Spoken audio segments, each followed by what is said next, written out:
This is Tim with the Vintage Airstream podcast. Today I'm going to try and fix my fantastic vent fan. It's been going kind of intermittent lately, and I think we narrowed it down last time we were out that it's probably the pin switch for the lid. It's a little switch that looks like this, and plunger switch. And it goes up and down with the lid. Seems like what I was looking up is like this pin can get corroded and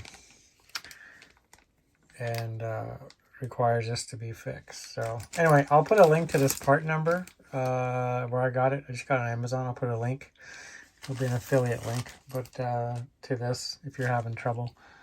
And I will try and film how I'm doing it because I couldn't see anybody on Amazon. I mean, couldn't see anybody on YouTube taking this thing apart very much.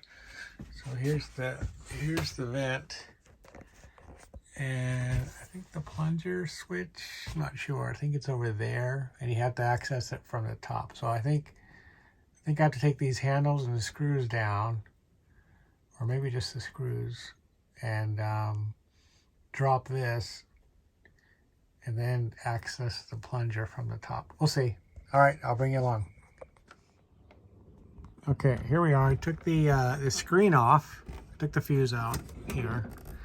I took the screen off and I pulled, there's 5 panhead screws that go in the corners. Like there's one, there's one. So it's all around the perimeter. And then the handle for the raising the lid, there's a Phillips head in there, and you just unscrew that, and then that whole handle comes out. So the rest of the knobs stay on, and it comes off in one piece.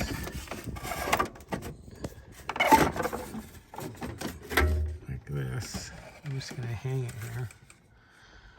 Okay, so back up a little bit. So that's the inside taken off. So you got your main power wire coming in. And then this is the, that's the speed. So this is the speed switch. These are the resistors for the different speeds. Here's the thermostat switch here. That's the thermostat here. So I'm hoping that's not it because I didn't buy one. And then, let's see if you, oh, there it is. You can see the pin right there, up there. So that's what turns the fan off if you close the lid. So to kind of troubleshoot it, I left all the switches without touching them this last trip, and I only turned it on and off by opening the lid. Sometimes it would, I think 1 or 2 times it cut out, so I lowered the lid, raised it, and then it would come on. So here, let's see. Okay, there's the bottom of the pin switch.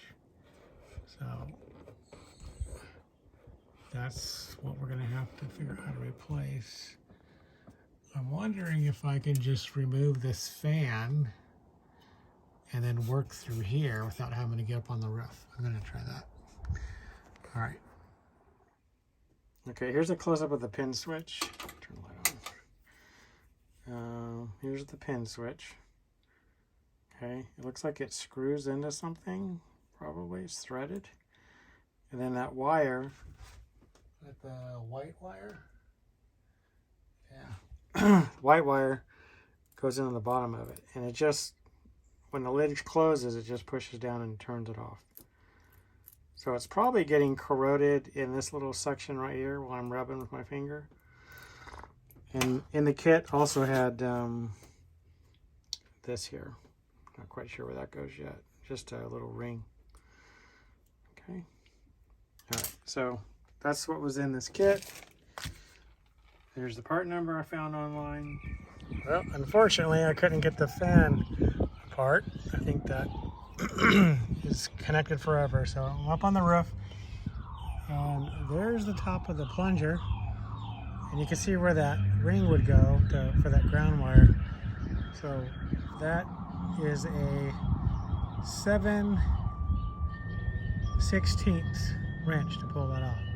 So I'm guessing it's just going to unscrew and then screw on the new one. Okay, I got the old pin plunger out. You can see it's pretty corroded. I forgot to mention that before I came up, I did pull the wire out. It just pops straight out on the bottom. I'll show you when I get back inside. But here's the original one, all corroded. That's why it would be intermittent, I'm sure. So the new eyelet, I was wondering what it was. Basically, the ground wire from the motor goes directly on this when you screw it down. I just went ahead and I cleaned it with some sandpaper, so it didn't look too bad. So this will screw right back into, let's see if I can do that, right back into that, right there.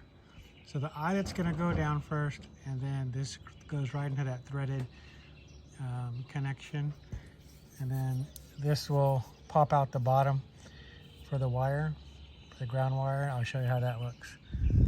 Okay, the new plunger switch is in, and it took 7/16 to screw it in there. It's probably a lot easier to do it this way instead of pulling the fan apart. I can reach it from the ladder. So one thing is, this is a plastic base, so the threads you're screwing into are plastic, so be careful not to over tighten it. Just tighten it down slowly, and probably when you have enough tension on that ground wire on the eyelet so it doesn't wiggle, you're probably good. And that plunger just completes the ground for the motor, so that when the lids close, it pushes down on that plunger and turns off the motor. Let's see.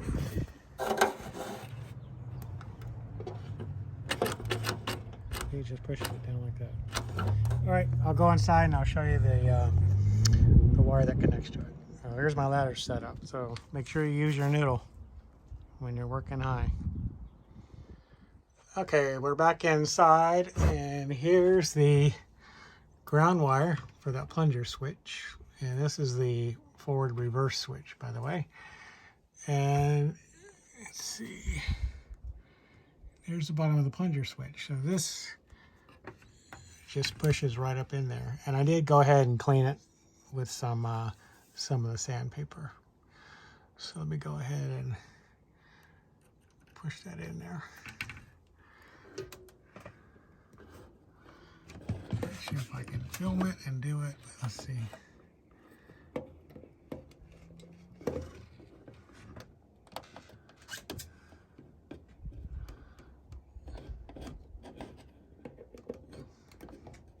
Okay, so there you go. It's back in. Now just reverse it, put the inside cover on, and then put the 5 screws in, and we'll see if it works. Yay, success.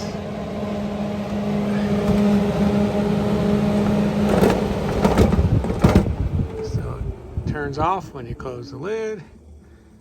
Turn it on, and my in and out switch works, and my speed,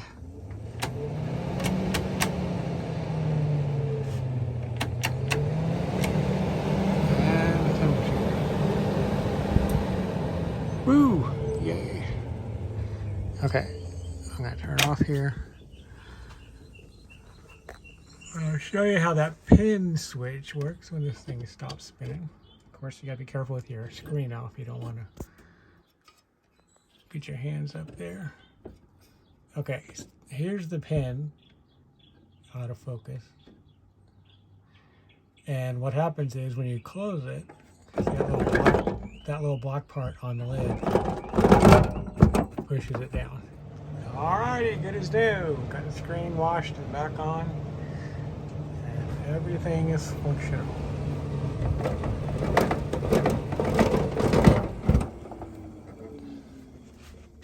Woohoo! All right, I hope that helps. I think that switch was like 16 bucks on Amazon. I'll have a link down there so you can grab one if you think this might be your problem with yours, if you're having a problem. that switch was really corroded just from, I know, like 17 years of being up there. And it's a lot better than $270 for a whole new fan, but having to get on the roof and rip the whole thing up and clean it and put a whole new one on there. So kind of nice. So yeah, pretty simple operation. And if you're having fan trouble, maybe it's your plunger switch. All right. Take care, everybody. It's Tim Sheffer from the Vintage Airstream podcast, and we'll see you down the road.